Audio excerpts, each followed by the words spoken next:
Everyone अस्सलाम वालेकुम, नमस्ते, सत श्री अकाल। Welcome back once again. मैं हूँ Saima Peerzada, new watching Saima Peerzada reaction channel. So guys, आज की वीडियो पे हम रिएक्ट करेंगे that is past, present and future of Pakistan economy in Hindi. So इस वीडियो को आज हम देखेंगे। अच्छी लगे लाइक कीजिएगा, शेयर कीजिएगा। सो वीडियो को स्टार्ट करते हैं। हियर वी गो।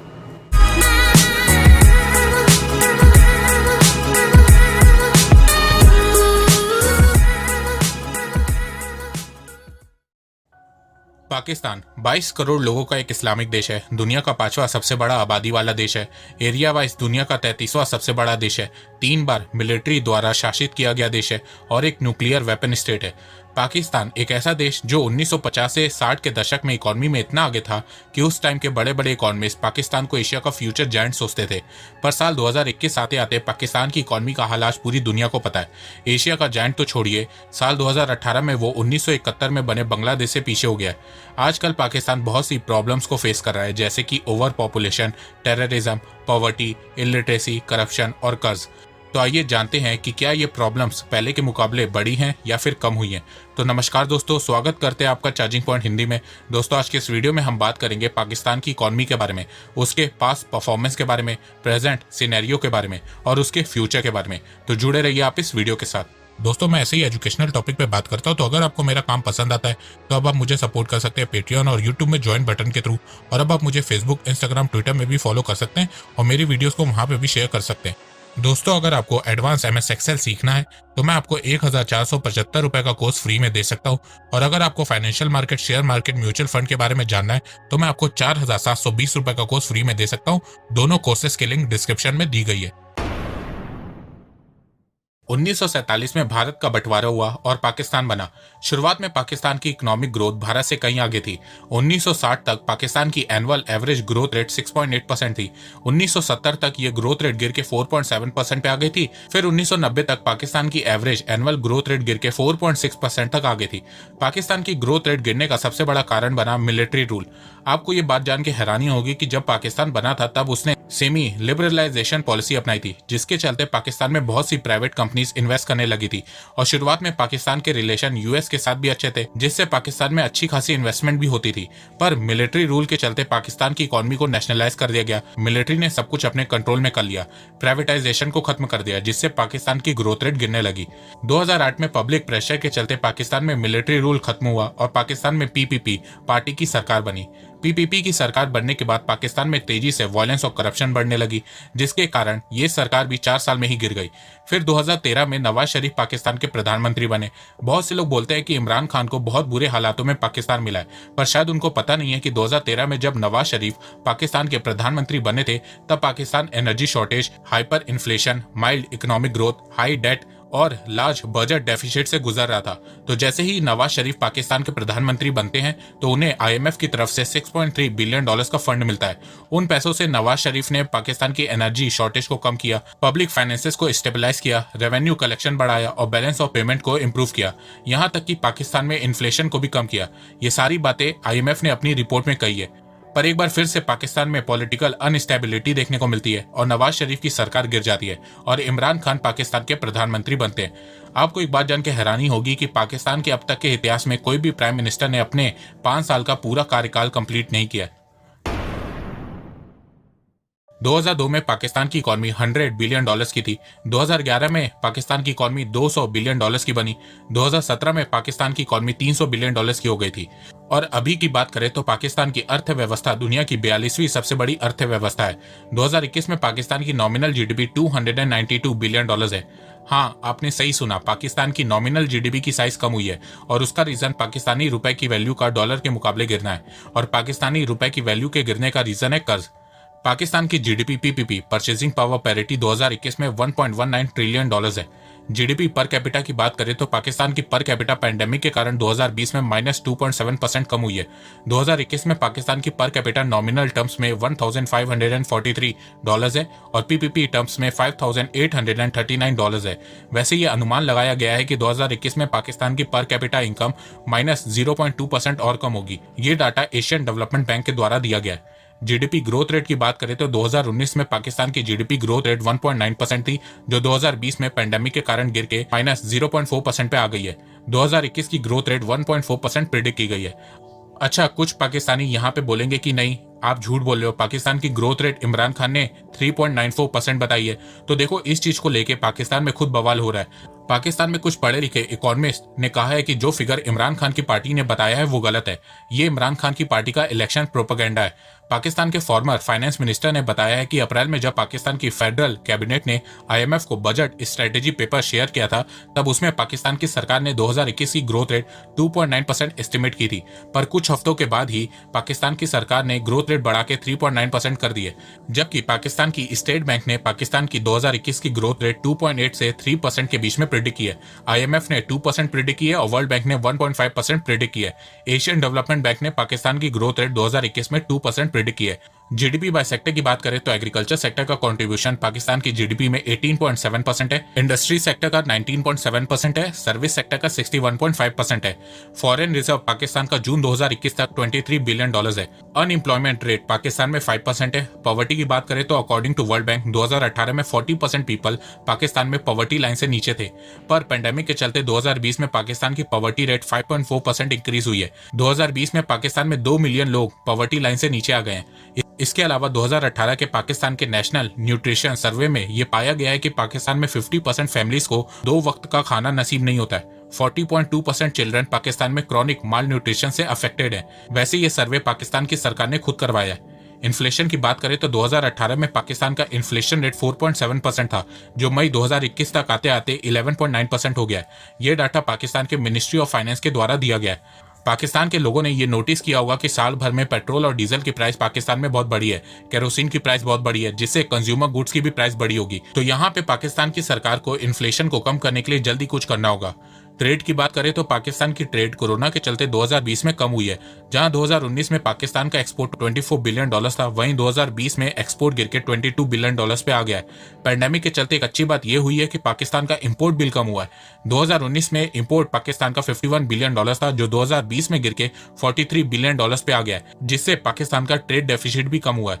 पर देखा जाए तो पाकिस्तान का ओवरऑल ट्रेड बहुत कम है, और इसकी सबसे बड़ी वजह यह है कि पिछले कुछ सालों में पाकिस्तान ने कोई भी मेजर ट्रेड डील वेस्टर्न और यूरोपियन देशों के साथ नहीं की है। अच्छा, कुछ पढ़े लिखे पाकिस्तानी मेरे से ये पूछते हैं कि पाकिस्तान के इकोनॉमिक डाउनफॉल के पीछे क्या रीजन है।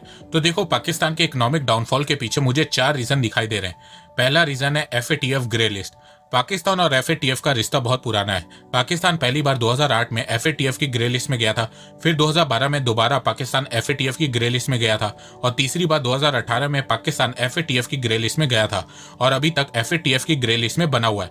एफएटीएफ किसी भी देश को ग्रे लिस्ट में तब डालता है जब उस देश में मनी लॉन्ड्रिंग और टेरर फाइनेंसिंग बढ़ जाती है।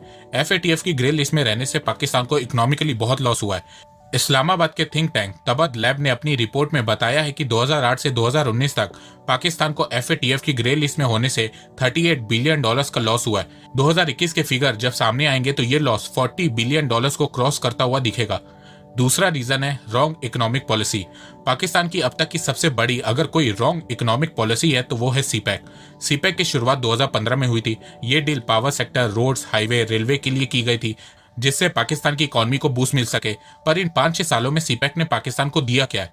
क्या पाकिस्तान की अर्थव्यवस्था ठीक हो गई है? ग्रोथ रेट बढ़ गई है? इन्फ्लेशन कम हो गई है? क्या पाकिस्तान के एक्सपोर्ट्स बढ़ गए हैं? क्या अनएम्प्लॉयमेंट कम हो गई है? पॉवर्टी की तरफ तो मैं जा ही नहीं रहा हूँ। आखिर मिला क्या सीपैक से पाकिस्तान को, जरा बताओ। अब यहाँ पे कुछ पाकिस्तानी बोलेंगे कि जब प्रोजेक्ट खत्म हो जाएगा तब देखना। तो शायद आपको ये बात पता नहीं होगी कि सीपैक की कंप्लीट करने की डेट 2030 रखी गई है। तो क्या 2030 तक इंतजार करोगे? मतलब देश की बैंड अभी बजी हुई है और आप टारगेट 15 साल का रख रहे हैं कि 15 साल बाद सब ठीक हो जाएगा। इसीलिए मैं इसको रॉन्ग इकोनॉमिक डिसीजन बोल रहा हूँ। इसके अलावा अब तो पाकिस्तान की सरकार ने यह भी मान लिया है कि चाइना ने सीपैक में इन्वेस्टमेंट के साथ साथ पाकिस्तान को कर्ज भी दिया है, जिससे पाकिस्तान को कभी ना कभी तो चुकाना ही होगा। और यहाँ मैं 100% श्योर हूँ कि पाकिस्तान ऐसा नहीं कर पाएगा और वो चाइना से और टाइम मांगेगा, और इसके बदले में चाइना पाकिस्तान का ग्वादा पोर्ट लीज पे ले लेगा। 1 मिनट, शायद ये हो चुका है। म्यूजिक।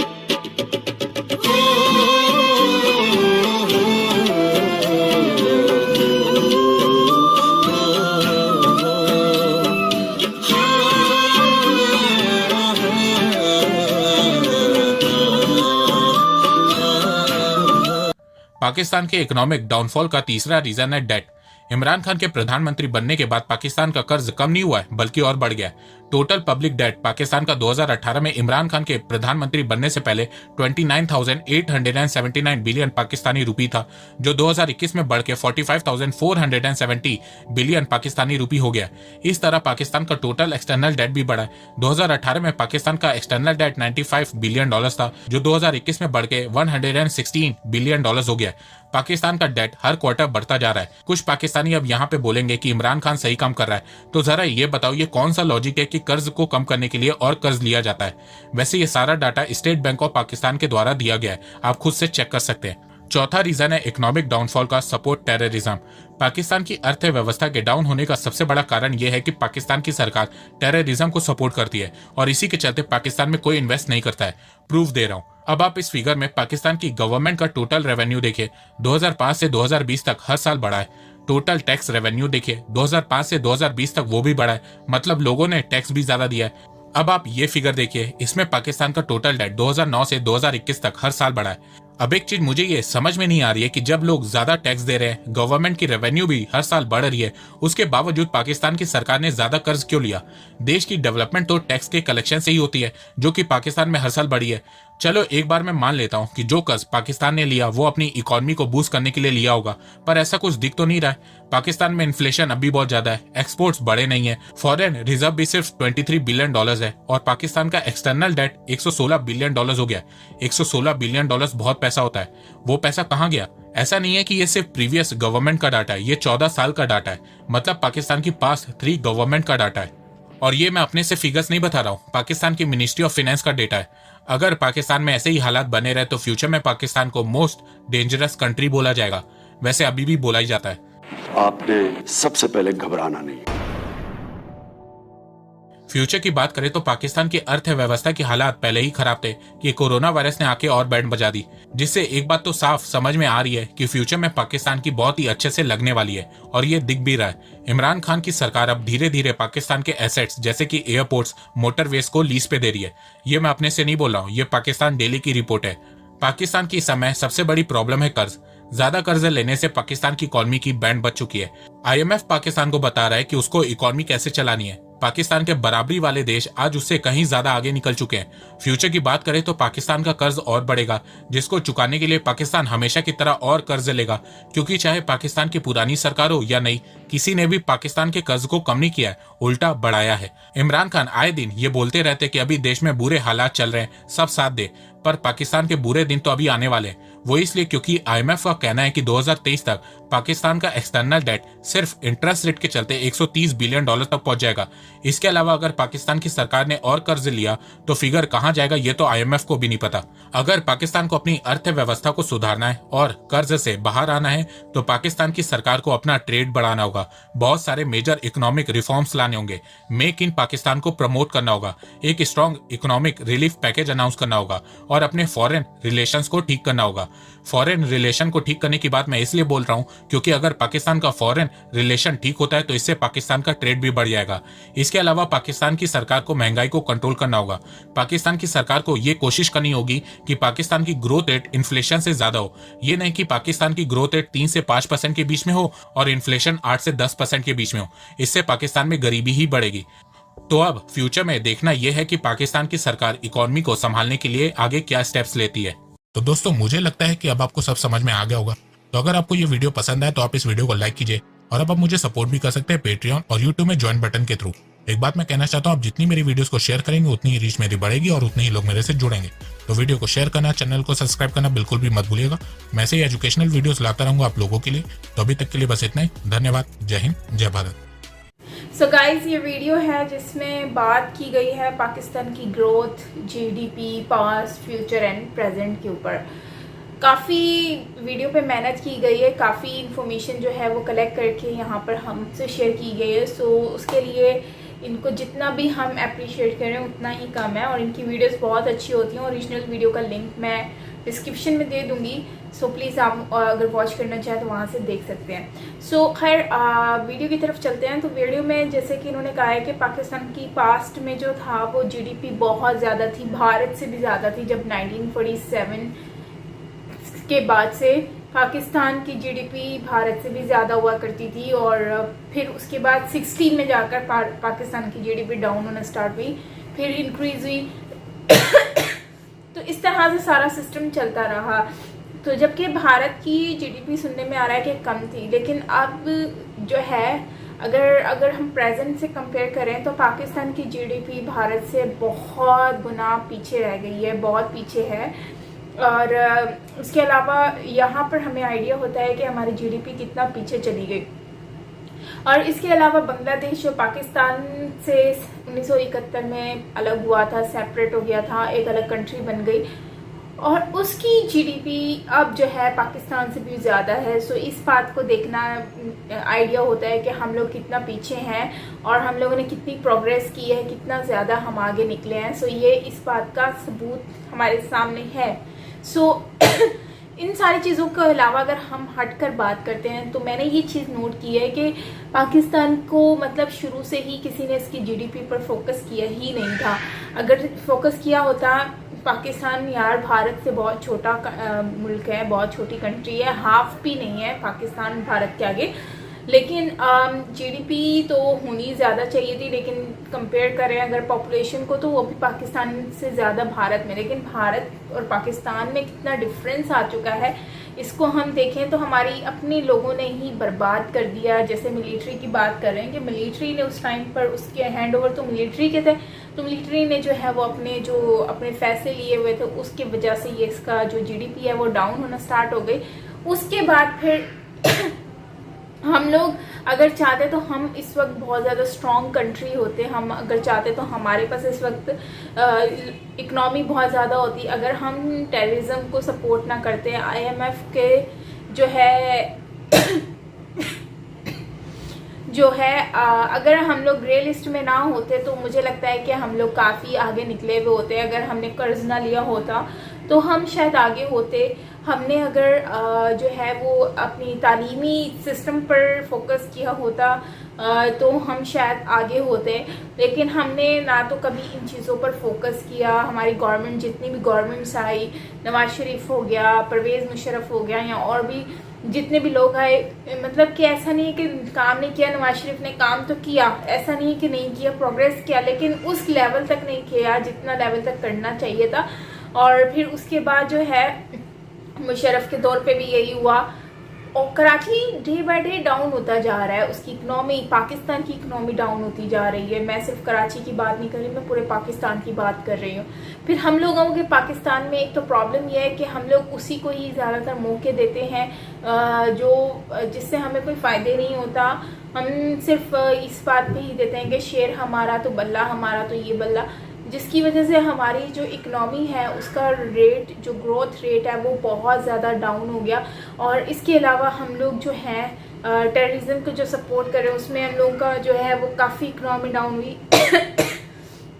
और अगर हम बात करते हैं इमरान खान की, तो इमरान खान को कहा जाता है कि वापस इमरान खान को भी टाइम ही कितना हुआ है, या उसको पहली बार मौका मिला है, या थोड़ा यार ठीक है। इमरान खान ने इमरान खान के दौर में टैक्स लगना स्टार्ट हुए, सब लोग अब टैक्स पे करते हैं। और इसके अलावा बहुत सारी चीज़ें जो हैं वो अभी हर चीज़ पर टैक्स लगना शुरू हो गया है।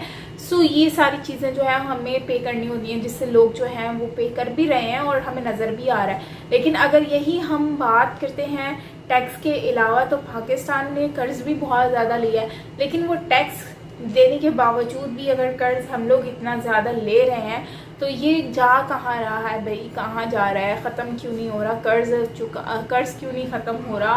कर्ज खैर ख़त्म होगा भी नहीं। और मैंने तो यहाँ तक सुना है कि पाकिस्तान का एक एक बंदा जो है वो पता नहीं कितने करोड़ का जो है वो एक मतलब कि हम लोग जो हैं वो कर्जदार हैं। और चाइना को हमारी जो पोर्ट्स हैं, बहुत सारी जो चीज़ें हैं वो गिरवी रख दी गई हैं कर्ज़ के तौर पर। सो हमने कर्ज लेकर उनको दे दिया, Fatima Jinnah airport, Karachi airport, Lahore airport, पता नहीं क्या क्या। तो हम अगर इन चीज़ों को नोट करें तो हमने बहुत कुछ गिरवी दिया हुआ है, जिसकी वजह से हम लोग आज जो है वो फेस कर रहे हैं ये सिचुएशन। और आने वाले कई सालों तक अगर हमने मेहनत ना की, अपनी कंट्री के ऊपर फोकस ना किया हमारी गवर्नमेंट ने, सो मुझे लगता है कि आने वाला कई सालों तक हम लोग पीछे ही रहेंगे, हमारे पास कुछ भी नहीं होगा करने के लिए, हम लोग और डाउन हो जाएंगे और जिससे हमारी वैल्यू भी डाउन होगी। हमारे पासपोर्ट की ऑलरेडी वैल्यू बहुत ज़्यादा डाउन हो चुकी है, जिसकी वजह से लोग जो है वो हमारे ऊपर अब जो है वो बातें भी करते हैं, हंसते भी हैं। यार क्या करें हम लोग तो खुद, मैं तो सोच के परेशान हूँ कि मैं ये वीडियोस देखती हूँ तो इस पर हम लोग सिर्फ यही बोल रहे होते हैं कि ये हो गया वो हो गया, लेकिन कभी हम ये नहीं कहते कि हमारी कंट्री में इतना अच्छा भी हो रहा है, ये नहीं कहते कि हमारी कंट्री में ये चीज़ें हो रही हैं। सी पैक की बात की है तो सी पैक यार 30 में अगर बनता है तो सही बात कह रहे हैं कि सी पैक अगर 30 में बनता है तो हमने तो रॉन्ग फैसले लिया। वह हम सिर्फ एक चीज़ पे आइडिया लगा के बैठेंगे हमारा ट्रेड अच्छा हो जाएगा। भाई 30 कहाँ है, तब तक अगर हम बर्बाद हो जाए, हमारे पास कुछ बचे ही ना, तो फिर हमने इस 30 का क्या करना है। मतलब अभी ऑलमोस्ट 9 इयर्स वेट करना है हमें, और 9 इयर्स में दुनिया कहाँ से कहाँ पहुँच जाएगी और हम कहाँ पर रहेंगे, हम उस बहुत ज़्यादा ज़मीन पर आ जाएंगे, रोड पर आ जाएंगे। तो इससे बेहतर यह है कि हम इंतज़ार करने के बजाय हम अपनी दूसरी जगहों पर इन्वेस्टमेंट करके अपने आप को ग्रो कर सकते हैं। सो यही एक रास्ता है जिससे हम फ़ायदा उठा सकते हैं। सो खैर गाइस, ये थी हमारी आज की वीडियो। आई होप कि अच्छी लगी हो। लेकिन जो पाकिस्तान में जो गुर्बत है, एजुकेशन का जो मसला चल रहा है, उन चीज़ों को अगर हम नोट करें तो वाकई में ही एजुकेशन का सिस्टम बहुत ख़राब है। गवर्नमेंट सिस्टम बहुत ख़राब है एजुकेशन का। प्राइवेट स्कूल सही हैं लेकिन गवर्नमेंट के स्कूल्स बहुत ही फजूल है, उसमें एजुकेशन कोई इतनी ख़ास नहीं है। और साथ साथ खाने पीने का अगर हम सिस्टम देखते हैं तो जो गरीब लोग रोडों पर सो रहे हैं या मांग रहे हैं, सो वो लोग भी मतलब कुछ लोग तो शौक से भी कर रहे होते हैं कि उनको बैठे बिठाए कुछ ना कुछ तो मिल ही रहा है, और कुछ लोग जो होते हैं वो मजबूर होते हैं और उनके पास छत नहीं है, उनके पास कुछ है नहीं, तो वो अपने आप को अफोर्ड नहीं कर सकते। और आज के दौर में क्योंकि महंगाई बहुत ज़्यादा है, सो लोग उसको फिर भी अफोर्ड नहीं कर पा रहे। सो ये भी रीज़न है। सो खैर गाइस, आई होप सो कि पाकिस्तान का फ्यूचर अच्छा हो, ब्राइट हो, वरना मुझे तो बहुत ही बुरा कंडीशन नज़र आ रही है देखने में ही, पता नहीं क्या होता है। सो कुछ कह नहीं सकते। तो ये है कि आई होप कि जो भी गवर्नमेंट रहे कुछ ना कुछ पाकिस्तान के लिए करके जाए एटलीस्ट, और हमें भी प्राउड फील कराने का मौका दें। सो खैर गाइस, ये थी हमारी आज की वीडियो। मिलते हैं नेक्स्ट वीडियो के साथ। अच्छी लगी हो लाइक कीजिएगा, कमेंट करके ज़रूर अपना ओपिनियन शेयर कीजिएगा। सो मिलते हैं नेक्स्ट वीडियो के साथ। Take care.